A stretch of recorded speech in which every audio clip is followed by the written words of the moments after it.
In 1842, British warships anchored off the coast of China and dictated terms to one of the oldest civilizations on Earth. China signed. It had no choice. 100 years later, its cities were still being carved up by foreign powers, its people ravaged by war and famine, its government collapsed into rubble. If you had stood in Shanghai in 1949 and told someone that within a single lifetime, China would become the world's second-largest economy, the manufacturer of nearly a third of all global goods, a nuclear power, and a nation sending astronauts into space, they would not have believed you. And yet, that is exactly what happened. This is the story of how a country that was brought to its knees by foreign guns, internal chaos, and catastrophic leadership rebuilt itself into a force that now shapes the fate of the entire planet. It is not a simple story. It is not a comfortable one. But it is one of the most consequential transformations in modern history. This is Echoes of History. To understand how China rose, you first have to understand how completely it fell. By the early 19th century, the Qing Dynasty, China's last imperial ruling house, was governing the largest population on Earth with an administrative system that had changed little in centuries. China was not a poor or primitive country. It produced the world's finest silk, porcelain, and tea. But it was also rigid, inward-looking, and deeply resistant to the technological transformations sweeping Europe. That rigidity was about to be weaponized against it. Britain had a problem. It was buying enormous quantities of Chinese tea, silk, and porcelain, but China had little interest in British-manufactured goods. The trade imbalance was hemorrhaging silver out of the British economy. The solution the British East India Company arrived at was as lucrative as it was devastating. Opium, grown in British-controlled India and sold into China in exchange for silver. By the 1830s, an estimated 2 million Chinese were addicted to the drug. The Qing government, watching its silver reserves drain and its population deteriorate, attempted to ban the trade and confiscated around 20,000 chests of opium from British merchants. Britain responded with gunships. The First Opium War lasted from 1839 to 1842. Chinese junks were no match for British steam-powered warships armed with modern cannon. The result was the Treaty of Nanking, the first of what Chinese historians call the unequal treaties. Under its terms, China ceded Hong Kong to Britain, opened 5 ports to British trade, paid a massive indemnity, and granted British citizens extraterritoriality, the right to be tried under British law on Chinese soil. China, in other words, had lost sovereignty over its own territory without losing a war on that territory. It had simply been outgunned at sea and forced to submit. This was only the beginning. The Second Opium War from 1856 to 1860 brought British and French forces all the way to Beijing. The old summer palace, Yuanminjiwan, a vast imperial complex of extraordinary beauty, was looted and burned to the ground. More unequal treaties followed. Russia pressed in from the north, annexing enormous tracts of territory. Japan, rapidly modernizing after the Meiji Restoration, defeated China in 1895 over influence in Korea, stripping China of Taiwan and forcing the payment of yet another crippling indemnity. In 1900, a multinational force of 8 nations marched on Beijing to suppress the Boxer Uprising, a nationalist revolt, and extracted even more concessions from the imperial court. The Chinese phrase for this period, Beinianguiqi, the century of national humiliation, became one of the defining concepts of modern Chinese identity. It was not merely about territorial loss. It was about the systematic dismantling of Chinese sovereignty, the occupation of Chinese cities by foreign powers, the reduction of one of history's greatest civilizations to a subject of other nations' ambitions. That wound has never fully closed. It echoes in Chinese politics, in Chinese nationalism, and in Chinese foreign policy to this day. By the early 20th century, The Qing Dynasty was beyond saving. It had failed to modernize, failed to resist foreign encroachment, and failed to address the deepening poverty of its population. Reformist movements had been crushed. The court had wasted national resources on projects like the Empress Dowager Cixi's marble boat, a decorative stone structure built with funds meant for the modern navy that might have defended China against Japan. On October 10, 1911, a date still celebrated in Taiwan as National Day, military units in Wuhan mutinied. The revolt spread with astonishing speed. Province after province declared independence from the Qing throne. By February 1912, the last emperor, the 6-year-old Puyi, had abdicated. 2,000 years of imperial rule in China were over. What followed was not liberation. It was fragmentation. The Republic of China that emerged was a state in name only.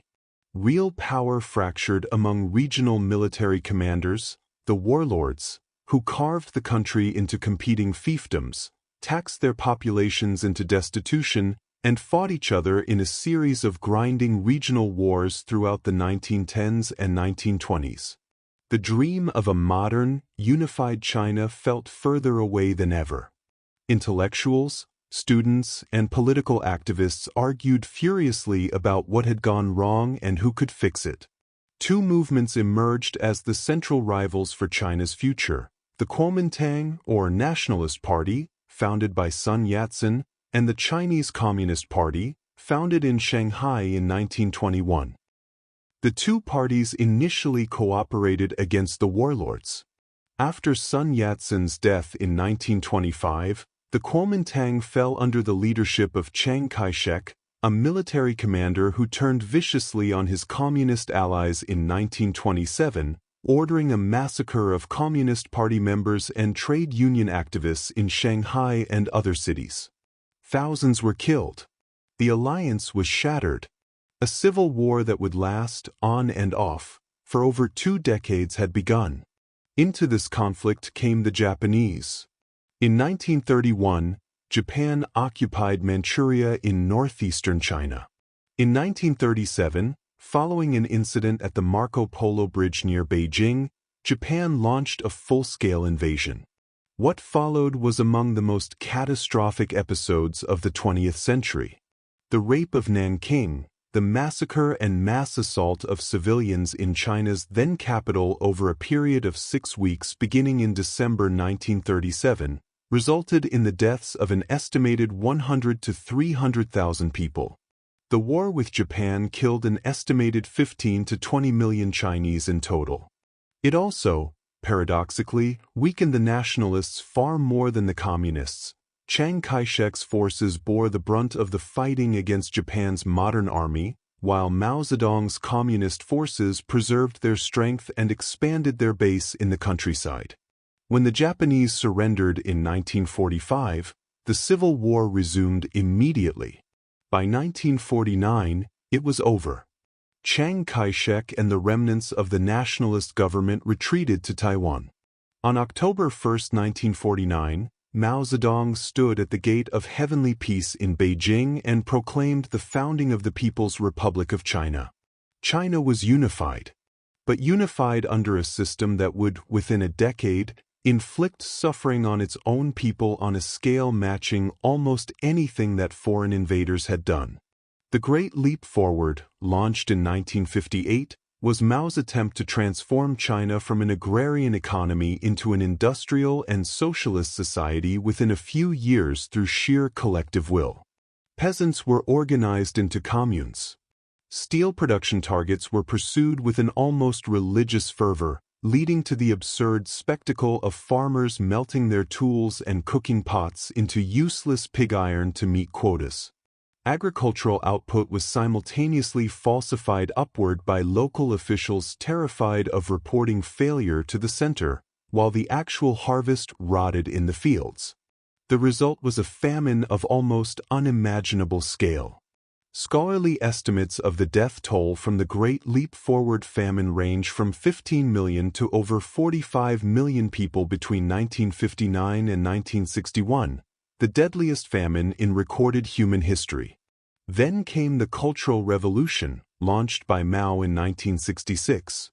Seeking to purge perceived capitalist and traditionalist elements from Chinese society and reassert his own authority after the famine, Mao mobilized the country's youth into Red Guard units. Universities were closed. Teachers, doctors, intellectuals, and government officials were publicly humiliated, beaten, sent to labor camps, or killed. Temples, libraries, and cultural artifacts were destroyed. The legal system was effectively suspended. For a decade, China's intellectual and professional class was decimated. Estimates of deaths directly attributable to the Cultural Revolution range from 500,000 to 2 million people, with millions more imprisoned or displaced. When Mao Zedong died in September 1976, China was ideologically exhausted, economically stagnant, and politically paralyzed.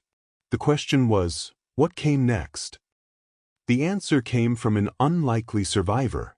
Deng Xiaoping had been purged from power twice during the Cultural Revolution, forced to work in a tractor factory, and watched his son thrown from a window by Red Guards and permanently paralyzed. He had every reason to be bitter and every reason to be cautious. Instead, when he consolidated power in the late 1970s after outmaneuvering Mao's chosen successor, he launched one of the most consequential economic experiments in modern history. Deng's approach was deliberately undogmatic. "It doesn't matter whether the cat is black or white," he reportedly said, "as long as it catches mice." What he meant was that ideology was secondary to results. Beginning in 1978, the Communist Party began dismantling the collective farming system, returning land use rights to individual peasant families. Agricultural output surged almost immediately. Alongside this, Deng established special economic zones, enclaves in coastal cities like Shenzhen, Zhuhai, and Xiamen where foreign investment was welcomed, market mechanisms were permitted, and the rigid controls of the planned economy were relaxed. The results were staggering. Shenzhen in 1979 was a fishing village of 30,000 people. By the 1990s, it was a city of millions, its skyline rising with the speed of a time-lapse photograph. Foreign companies flooded in, drawn by cheap and disciplined labor, reliable infrastructure, and preferential tax treatment. Chinese factories began producing everything from shoes and toys to electronics and machinery for the global market. The World Bank estimates that between 1981 and 2015, around 800 million Chinese people were lifted out of extreme poverty, the single greatest poverty reduction in human history. This was not frictionless. The democracy movement of 1989, which culminated in the massacre of protesters around Tiananmen Square on June 4, demonstrated with brutal clarity that the Communist Party's economic liberalization did not extend to political reform. The party would allow Chinese people to become wealthy. It would not allow them to vote. That bargain, prosperity without political freedom, has defined China's social contract ever since. China's accession to the World Trade Organization in 2001 opened the floodgates. Access to global markets at favorable terms, combined with a massive and increasingly educated workforce and sustained government investment in infrastructure, drove growth rates that averaged close to 10% per year for 3 consecutive decades. To put that in perspective, at 10% annual growth, an economy doubles in size roughly every 7 years. China's GDP grew from around $360 billion in 1990 to over $17 trillion by 2020, making it the world's second-largest economy, behind only the United States. The physical transformation of the country was visible from space. China built more high-speed rail track than the rest of the world combined. It constructed entire cities from scratch in the space of years. It became the world's largest exporter of goods, the largest trading partner of more than 120 countries, and the largest manufacturer of solar panels, electric vehicles, and consumer electronics. Chinese companies, Huawei, Alibaba, Tencent, BYD, became global players competing directly with American and European firms. Military spending expanded in parallel. China's defense budget has grown at an average of around 7 to 8% annually for over 2 decades. The People's Liberation Army Navy has become the world's largest by number of ships. China has developed its own aircraft carriers, fifth-generation stealth fighter jets, hypersonic missiles, and a space program that has landed rovers on the Moon and the far side of Mars. In 2021, China completed its own modular space station, the Tiangong, after being excluded from the International Space Station program. Geopolitically, China has moved from a regional power with limited international reach to a genuinely global actor. The Belt and Road Initiative, launched in 2013, has committed over $1 trillion in infrastructure investment across Asia, Africa, and Europe. China holds permanent veto power on the United Nations Security Council. Its diplomatic relationships span every continent. The era in which China could be dictated to by foreign gunships has not merely ended, it has been inverted. The transformation of China over the past century and a half is, by almost any measure, without parallel in modern history. No nation of comparable size has fallen so far, so fast, and then risen so comprehensively in so short a time.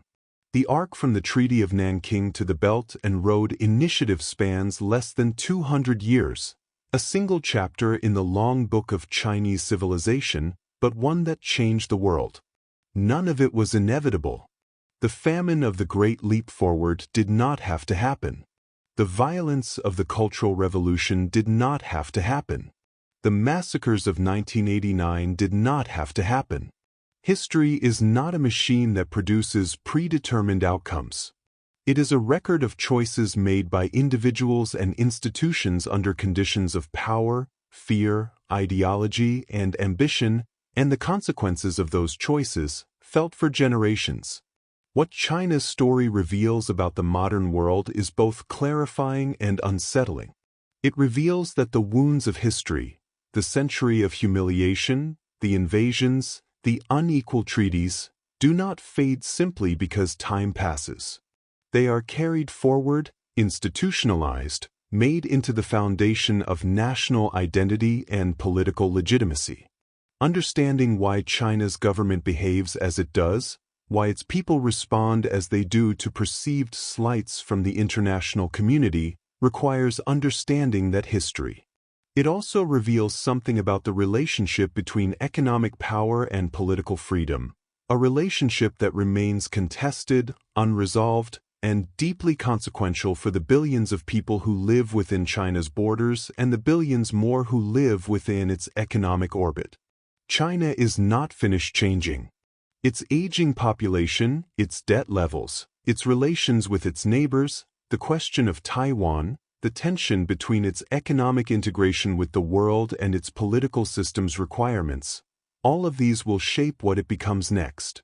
But whatever comes next, the fact of what China has already done, the scale of its transformation, the speed of its rise, the memory of its humiliation that drove it, will remain one of the defining stories of our era. Because nations, like people, are shaped most deeply not by their moments of triumph, but by the wounds they spent a century trying to heal.